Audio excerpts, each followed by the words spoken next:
Apocalypse 10, il quittait le ciel. Il est descendu. Il a dit qu'il a révélé le tonnerre. Il n'y aura plus de temps. C'est-à-dire, nous les pouces, nous terminons avec Dieu. Il est appelé à rentrer maintenant à Israël. Le ministère de frère maintenant aussi s'arrête là. Est-ce que vous comprenez ce que Dieu a à faire avec Israël? Il est rentré dans sa patrie. Dieu s'apprête à rentrer en Israël. Le travail qu'il avait fait avec l'épouse est terminé. Le message a déjà été proclamé. Amen. Ceux qui en ont la révélation auront aussi le droit de devenir l'épouse de Jésus au temps dans lequel nous vivons. Alors, ce que Dieu a terminé avec nous, vous direz, mais on ne l'a pas vu. Est-ce que vous n'avez pas vu frère Branham? Vous dites ce soir, frère Branham est la manifestation de Dieu aujourd'hui. Dieu n'a pas eu notre corps. Le corps de Dieu pour se manifester.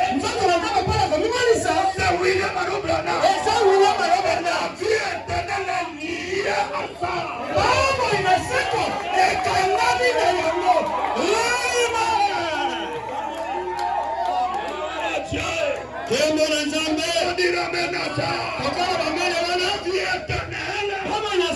Lié à la manifestation de Dieu dans le corps de frère Branham. Et quand Dieu a vu ça, Dieu a terminé avec lui. Ce que Dieu doit maintenant faire, c'est aller maintenant à Israël. Et eux aussi le reconnaissent.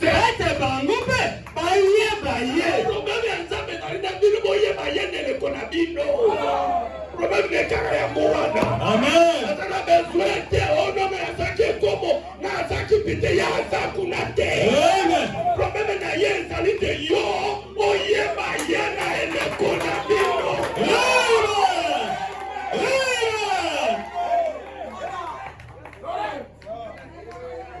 Que Dieu vous bénisse mes frères.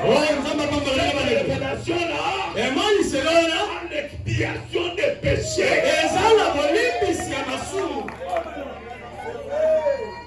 Est-ce que vous comprenez? Amen. Amen.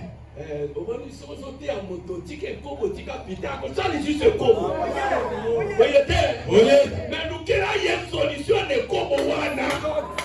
Maintenant, il y a un monde ensemble de gens qui ont voulu à Robrana. Kobo est possible dans ça, on s'en est fort. Amen, le peuple de Dieu. Amen. Nous ne serons pas au ciel, serons-nous? Nous serons selon la révélation que Dieu nous a donnée. Amen. Amen. Voilà Dieu. Nous devons surveiller Israël. Israël est déjà dans sa patrie. C'est que Dieu doit maintenant traiter avec Israël. Vous avez eu le message de frère Branham. Dieu lui-même a parlé à travers frère Branham. Il a terminé. Frère, maman, toujours vivre au yo. Et d'aller maman ya koluka, on peut savoir na yo te. Maman, tout ça comme bika. Et d'aller maman était moto na moto, azali déjà na kati ya corps de Christ. Il n'y a que le corps de Christ qui sera enlevé. C'est que s'il y a un lieu placé aujourd'hui, c'est là le corps de Christ.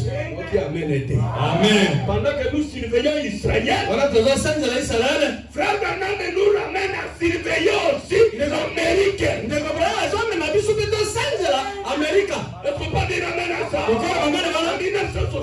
En 1960, Frère Branham prêche les 7 ans de l'église. Ndeko Branham azotia bino ko samalingo. Quand il arrive là de la Odyssée, Kama komi na keka la il bikira. donne les 7 visions que Dieu lui a données. Apesi bimoni c'est le saman na mapesa ki. Amen. Amen. Frère Branham dit Ndeko Branham alobi que toutes ces visions-là, bimoni c'est lioso wana 5 se sont déjà accomplies. mitano ese kokisama. Frère Branham dit ceci. Ndeko Branham alobi Il a approché par la foi. na kati ya liteya na nzela Il kondima. a prêché ça le 20 juillet 1958. Atango le 20 juin 1958. Frère Branham dit, Ndeko Branham alobi cette prophétie, il dit, l'autre jour, j'ai pris un vieux carnet que j'avais là-bas. abi mokolo moko nazwaki kaye ya kala nazalaki nango wana. Je lisais quelques-unes des choses que le Seigneur m'avait annoncées. Mpe nasalaki eloko moko kala nzambe alakisaka ngai. Et elles se sont déjà accomplies. Mpe yango ese ekokisama. Ma prophétie, elle est conquistée déjà.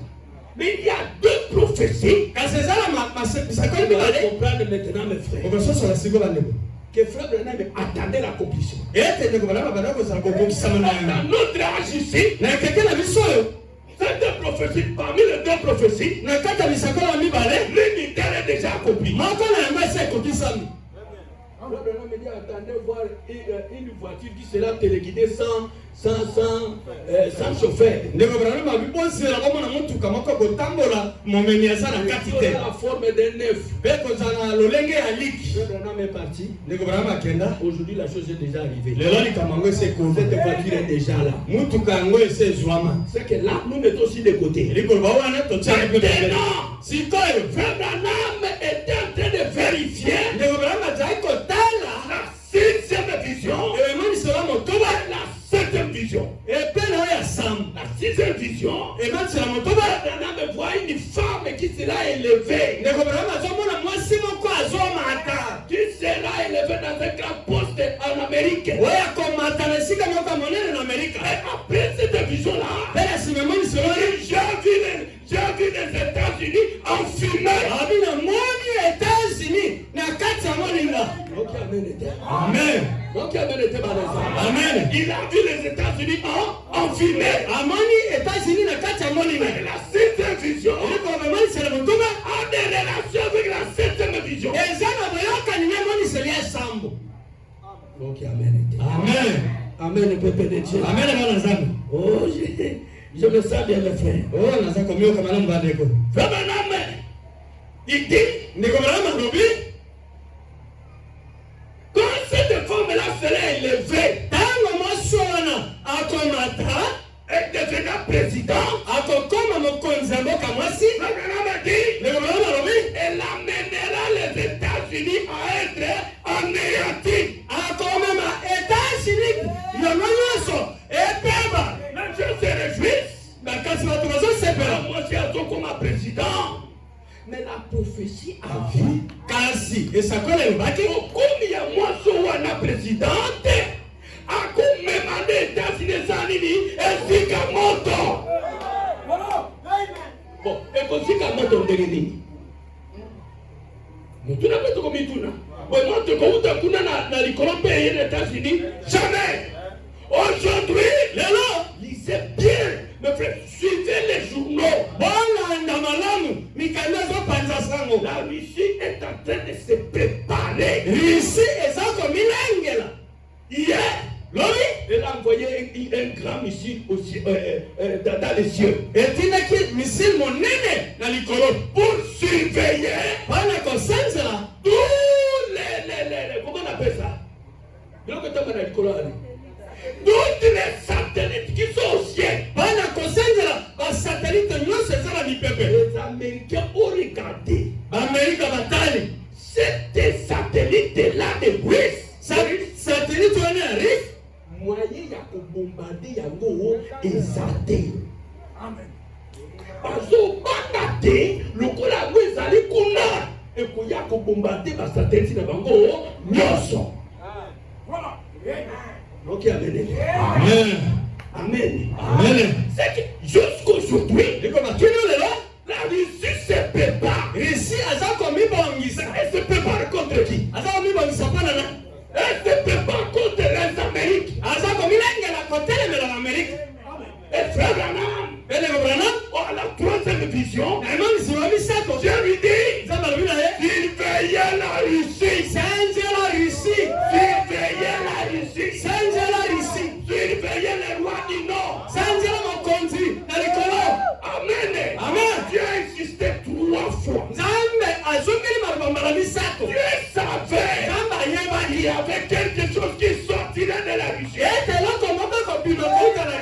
Est-ce que vous êtes avec moi? Oh, il y a une guerre que nous craignons nous tous ici. C'est la 3e guerre mondiale. C'est ce que nous craignons maintenant. Mais frère Branham me dit, cette femme-là, quand elle devenir présidente, elle va amener les États-Unis à être pilés. Et il y a des prophéties qui étaient annoncées. Qui disait la Russie bombardera les États-Unis. Frère, tout de la banane mikete. Nakamboyo elle qui la vie soboyete. Kotika kotaka TikTok te. Yeba kama promesse uzamba pesibiso. Amen. Loko moko ezali pene ekoma. Amen. Donc amenete. Amen. Etumba ezoleka sikoyo. Russie aza de tumba yena Ukraine. Bamboka mingi Europe bakoti Russie azobande penza te. Russie azozela nani? Azozela Amerike. Tango akoyoka te Amerika tindi ba arme na Russie na nini na Ukraine. Amerika bandisi ko prepare biloko na ye. Pour la 3e guerre mondiale. Elle n'arrivera jamais. Le pouce être sur cette terre ici. Oh, la femme est là. Qu'on attend pour devenir président. Une prophétie de Dieu. Elle amènera les frères d'Amérique. Est-ce que vous êtes avec moi? Vous êtes avec moi?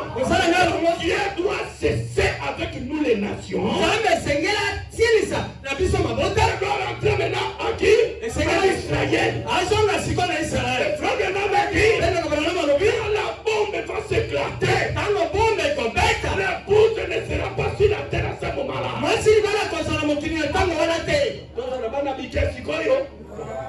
C'est le temps de se préparer. Frère, on me dit une chose, mon frère. Je ne vous bénis, mon frère. Il dit en Floride, il y avait un homme qui élevait, disons, les coqs et les poules. Et un homme, il a suivi à la radio qu'il y aura une grande tempête. Et cet homme est allé dire à son voisin. Il n'a pas suivi à la radio. Il dit non. Il dit la radio a proclamé qu'il y aura une grande tempête. Commençons à prendre soin de tout notre élevage. Cette tempête-là va ravager tout. Et son voisin a dit, Frère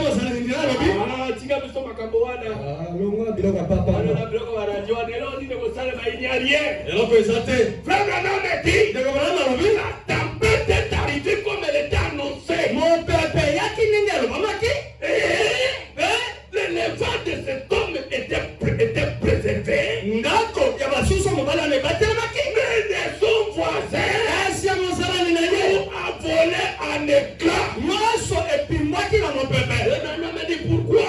Il n'a pas voulu écouter l'avertissement que son voisin lui a donné. Aujourd'hui, ma frère aimée, les églises sont entrées dans la mode. Ils ne regardent que le vécu quotidien. Ils ne surveillent pas les prophéties de Dieu. L'avertissement, mes frères, mon frère Branham, lorsqu'une prophétie qui a été donnée a été accomplie, cela constitue un avertissement. Donc, il amène terre. Amen. Donc, il amène terre. Amen. Et les prophéties que Frère Branham nous a données s'accomplissent les jours au jour. Et nous surveillons maintenant. Israël est dans sa patrie. En Amérique.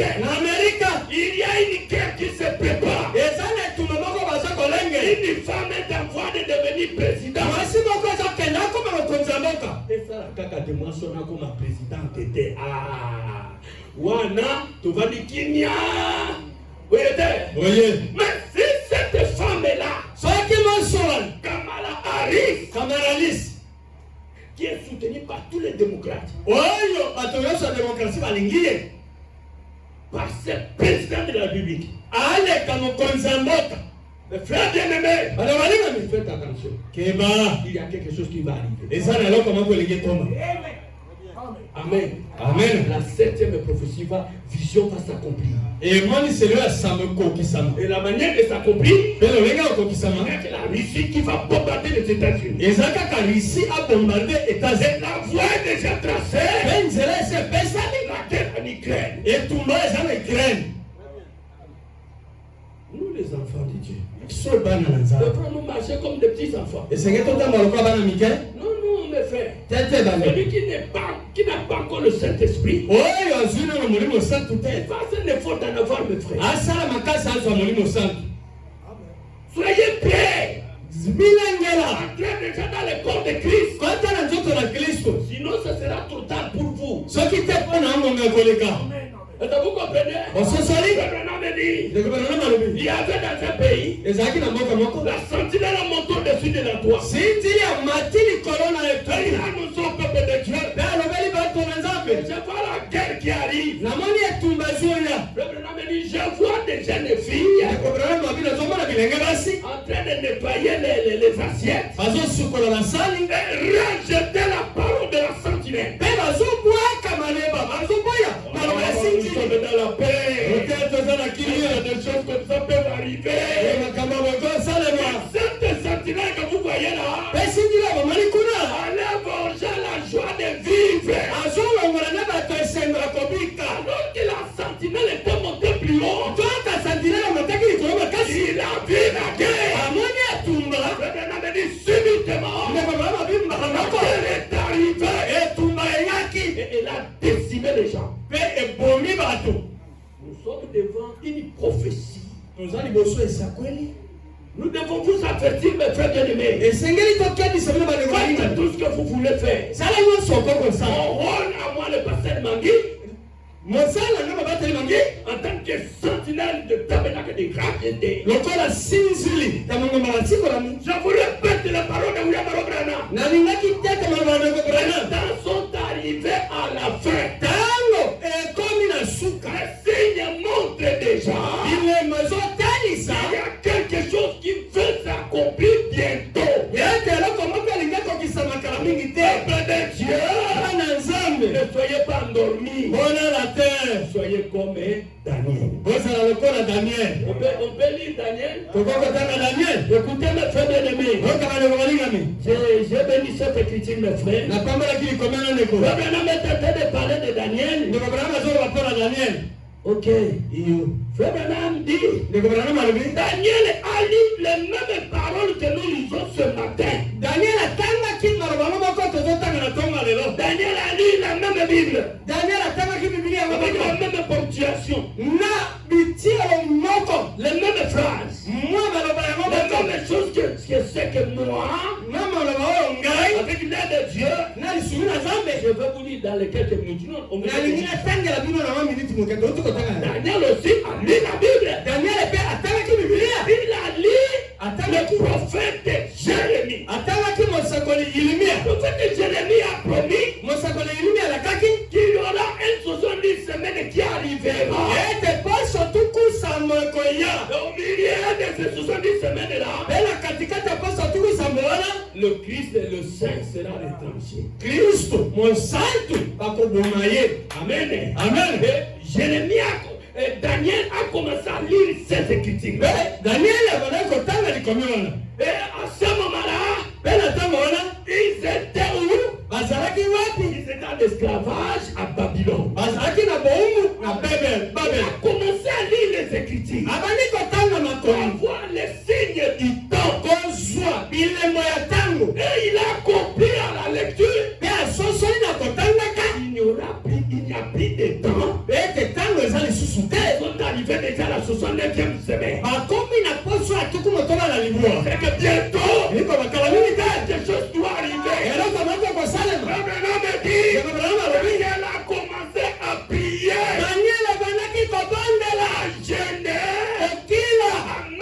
sa vie en ordre. Parce que le temps coulait vers la fin. Mais vous qui lisez la Bible, vous lisez le brochures de Frère Branham. Mais là, il n'y a plus de temps. Le même ange qui annonce la fin des temps annonce déjà qu'Israël est déjà dans sa patrie. Écoutez, Frère Branham. Oh Dieu, oh Nzambe, s'il y a un temps où nous aussi, nous devions nous mettre en prière, c'est bien maintenant. Et les gens ne prient que le mercredi quand nous venons le mercredi. On a le temps de se mettre en ordre. Regardez le message de Frère Branham. Regardez le temps dans lequel nous sommes en train de vivre. Vous remarquerez qu'il y a quelque chose qui arrive. Incessamment. Quelque chose doit arriver. Fin des temps. Parce que l'ange qui a révélé le s'étonner. Il était incarné avec Frère Branham. Il a dit. Il n'y aurait plus de. Le message ne s'adresse pas à Israël. Le message s'adresse à l'épouse.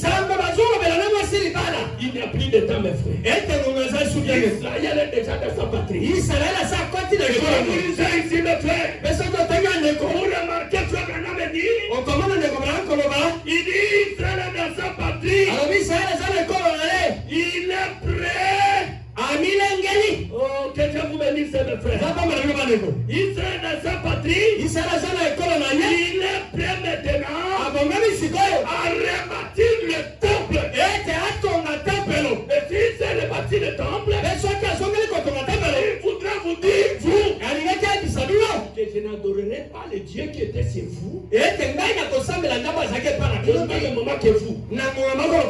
Quand il s'est rebâti le temple,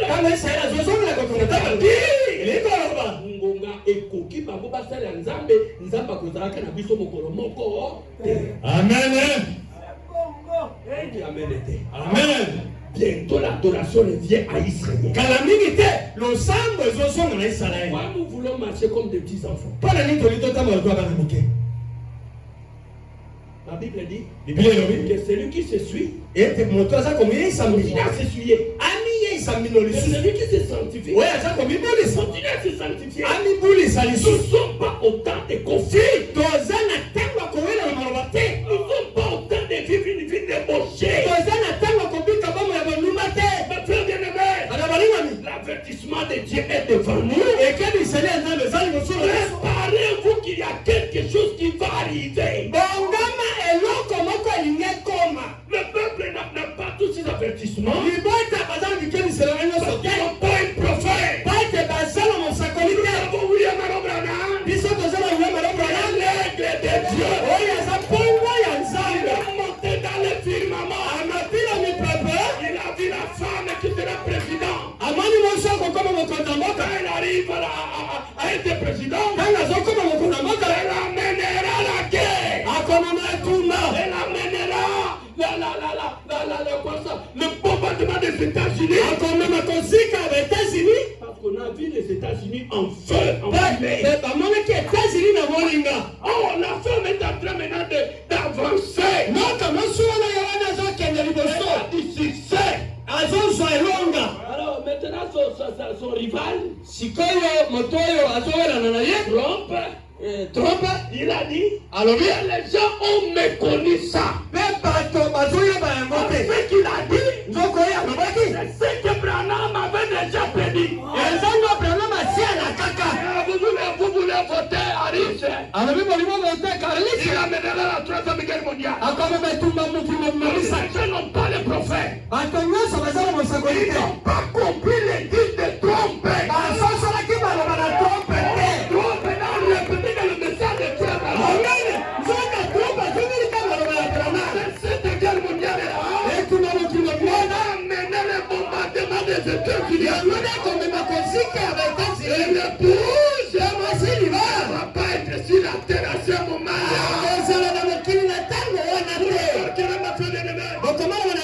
Quand les États-Unis seront en feu, au même moment, Israël commence à rebâtir son temple. Et quand vous apprenez qu'Israël rebâtit son temple, dites-vous ce soir, vous avez raté la chose. Est-ce que vous comprenez? Amen. Vous allez quand on a les amis sur Mikolo Yote. On nous a mis à la bottine, on a besoin de comporter le Yote. Et Dieu va accomplir sa parole. Regarde que sa parole a lui. Il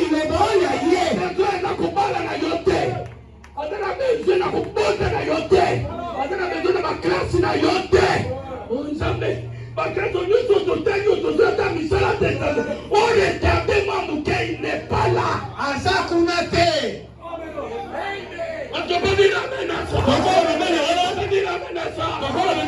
Oui, il s'est rentré dans sa patrie. Mais qu'est-ce qui se prépare? Joseph avait reçu sa femme.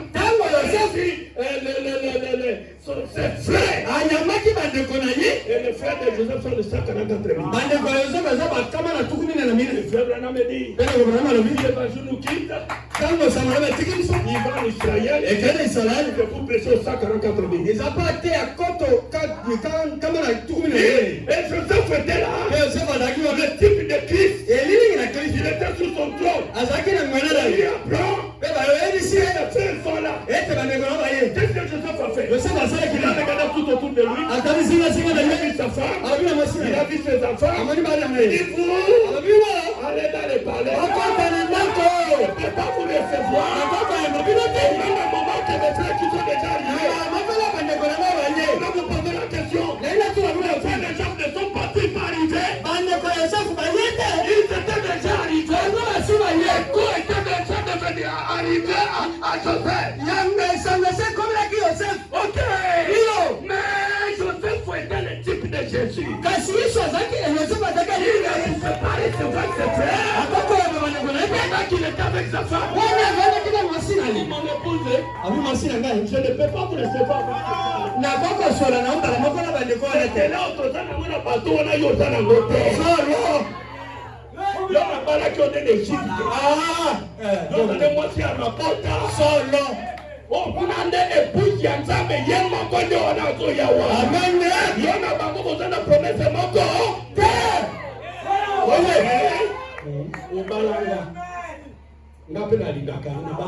solo kasi eloko etali makomi également makomi nakoki koyamba yo na balibota na ngai te solo yo kamata bana na yo ale na ndako oke na ndako kuna quand seulement l'épouse de Joseph kaka tango mwasi ya Joseph est tombé dans le palais akoki na ndako Israël est arrivé Israël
la poussée de la résurrection. Marche avec les pouces de Dieu. Le 4 matin, le même Dieu.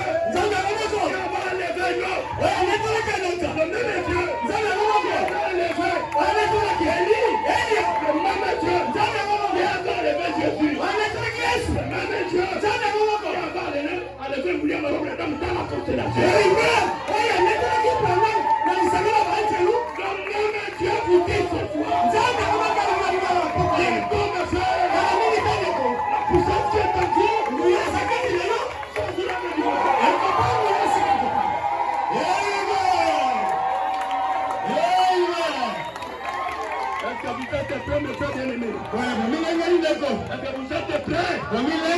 Vous n'êtes pas encore prêts. Vous avez des conflits avec quelqu'un. Si vous avez des dettes avec les gens, allez payer les dettes. Si vous avez des problèmes, mettez-vous en ordre. Nous n'avons plus de temps. Tous les types commencent à s'accomplir. Bientôt quelque chose va se faire. L'épouse va quitter la terre. Amen. Amen. C'est pas comme ce chanteur avait chanté. Le jour l'épouse ira au ciel. Donc quitte mon nez. Il a bien chanté. Il n'avait pas la révélation. L'épouse n'ira pas avec des loquitos. Ça sera une simplicité. Le mec qui était sur le lit. L'autre reste. Le temps est arrivé, mes frères. Nous ne quitter cette terre ici. Que le message de Frère Branham a déjà été prêché. L'ange est descendu. Il a commissionné Branham. Il nous donne le baptême du Saint-Esprit. Et nous l'avons maintenant. Maintenant, notre prière est que venez nous partons. Je n'ai pas encore eu mon diplôme d'État. Je n'ai pas là. Est-ce qu'on peut dire Amen? Vivez comme si l'enlèvement sera demain. Vivez comme si l'enlèvement est aujourd'hui. Nous n'attendons pas un événement. Nous sommes un événement.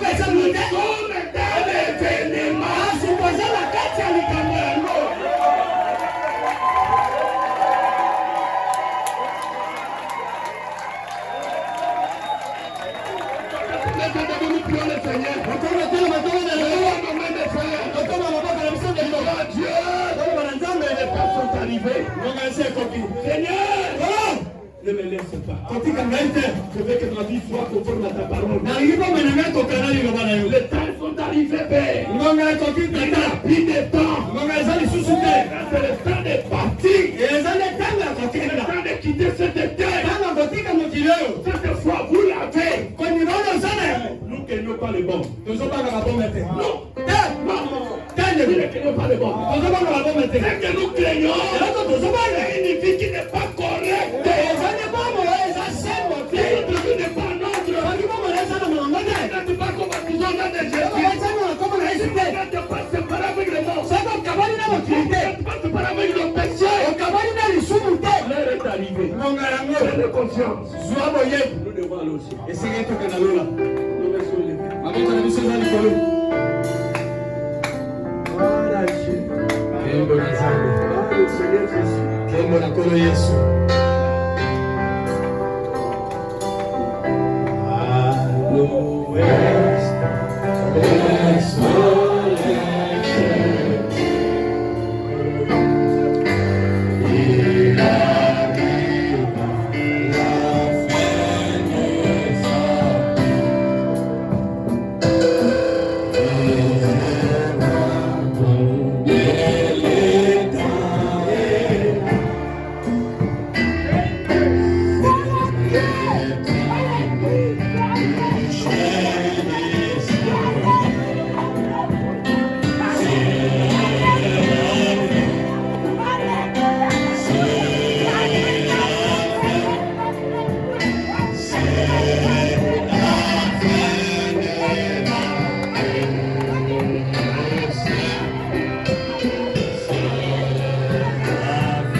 ne se réjouit du monde. Si kama kilasi paramo tebane Vous surveillez les processus. Bimba bosanja bisakoli.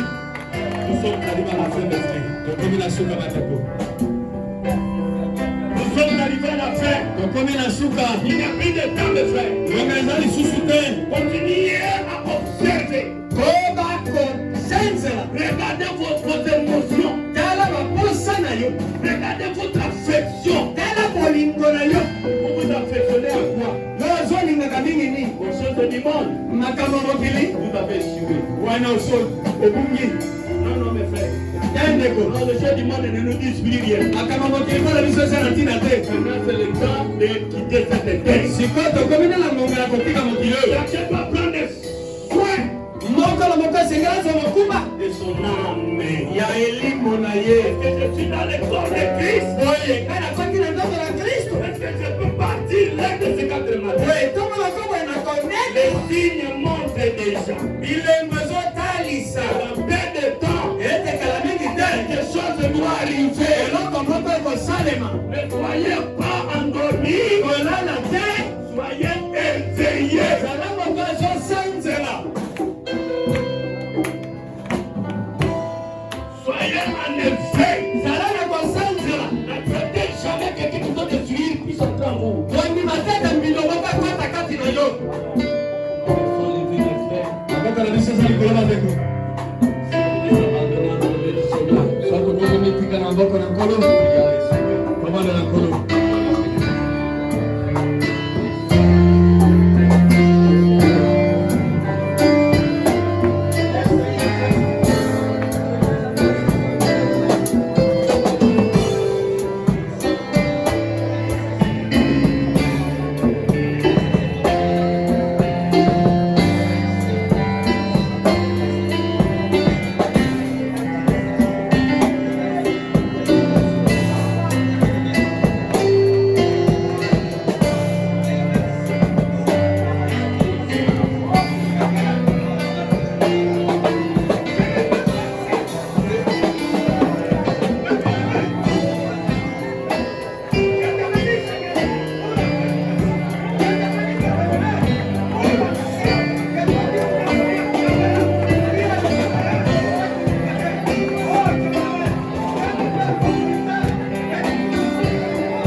Nous te disons infiniment merci. Parce qu'avant de commencer cette coupe, chacun dans son cœur, avait demandé, Père bien-aimé, que tu puisses parler, Seigneur Jésus. Voilà, Père Céleste, nous allons terminer, Seigneur Jésus. Et toi, tu as effectivement parlé.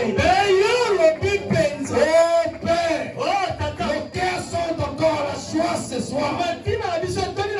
Nous allons donner un berger comme le pasteur Gilles. La papesse a mis ça. Que le pasteur manque de bien rentrer. Parce que c'est lui le bon berger. C'est lui la sentinelle. Qui est dans le père. Au-dessus de la muraille. Il est en train de vendre les bergers. Qui est en train de venir. Qui est en train de nous avertir. Il y a un danger imminent qui vient. Père Céleste, nous te sommes infiniment reconnaissants. Aujourd'hui, dans la maison de Frère Bernard, les gens sont dans des difficultés.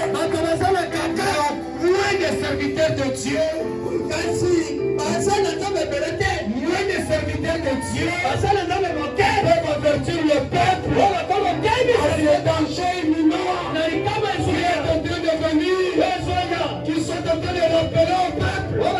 C'est avant les trucs que nous sommes en train de vivre. Nous avons compris, Père bien-aimé. Selon les Écritures, selon les prophéties, il y a plus de temps. Nous sommes déjà à la fin des temps. Il n'y a rien qui reste. Oh Père Céleste, nous sommes infiniment reconnaissants pour cela. Sois béni, sois loué, Seigneur. Parce que toi, tu nous as aimés. Tu m'as donné cette avion de toi ce soir. Chacun de nous, Père Céleste, a écouté. S'il y a des gens qui sont encore en train de blaguer avec leur vie, s'il y a encore des gens qui étaient dans la distraction, il y a encore du temps. Ils viennent d'écouter ce soir. Il n'y a plus de temps. Parce que l'ange avait juré. Il n'y a plus de temps. L'épouse est déjà avertie. Nous attendons que le départ. Père bien-aimé, nous te disons merci Seigneur. Parce que si nous voulons être dans la distraction, tu viens encore de nous réveiller. Et se réveiller. Et de reconnaître quel temps que nous sommes en train de vivre. Sois béni, sois loué à jamais Seigneur. Je crois que chacun de nous a tiré quelque chose de cette prédication. Il a changé sa marche. Sachant qu'on ne connaît pas si ça peut être aujourd'hui, si ça peut être demain, et que nous soyons prêts. À n'importe moment que ça peut venir, nous serons parmi la délégation. C'est ça notre souhait, Père. Comme ton serviteur a prêché, nous avons pas peur de la guerre mondiale.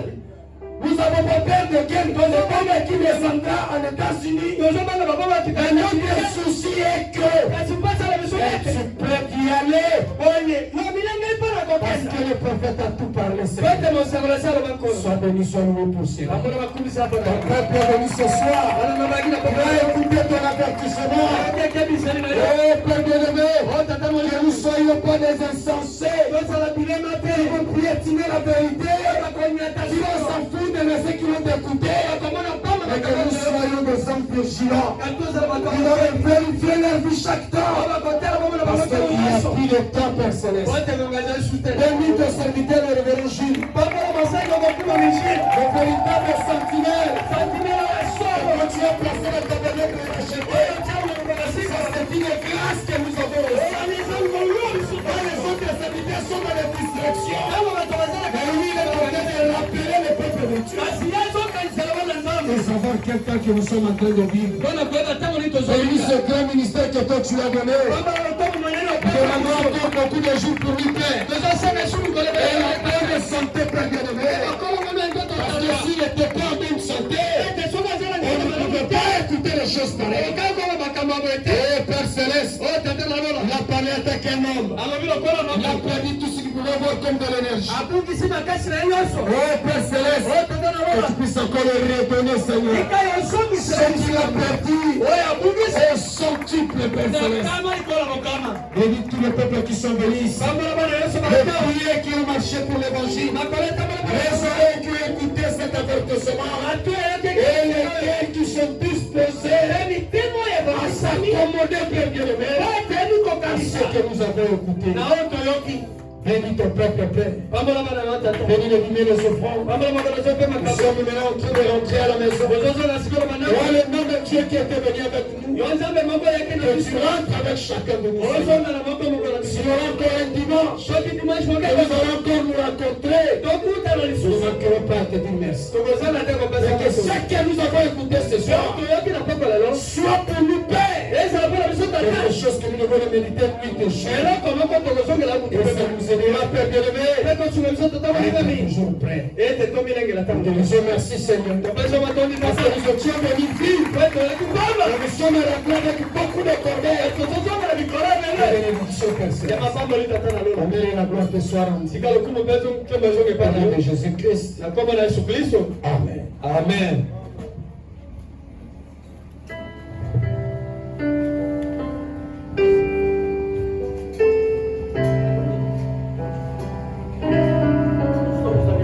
Comme ça, tokomi na suka sikoyo tokozwa makambo batambwisa ekolo ya makambo soki oyaki na eloko moko mpona kotonga nous allons mettre la corbeille là-bas. ekolo ya kotonga tokotya yango mpona Sortez, ntango ezobima mettez-nous l'argent tiela biso mbongo wana pour la construction. mpona kotonga.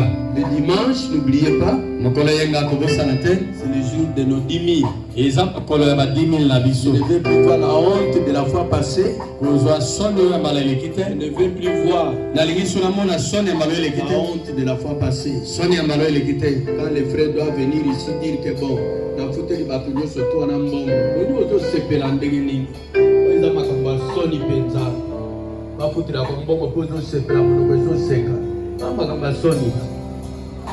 Donc je ne veux plus avoir cela. nalingi namona yango te. Apprêtez déjà vos 10 000 francs pour le dimanche. lengela 10 000 na mpona mokolo yenga. Comme ça, quand nous allons donner, vous les donnez avec joie dans votre cœur. boye ntango biso tokopesa yo kopesa na esengo na motema na yo. Vous êtes satisfait de ce que vous faites. wana okosepela na oyo ozosala. Allez, que le Seigneur vous bénisse. boye tika mpola pambola bino. Saluez-vous les uns les autres. omipesa ya mbote bamoko na mosusu.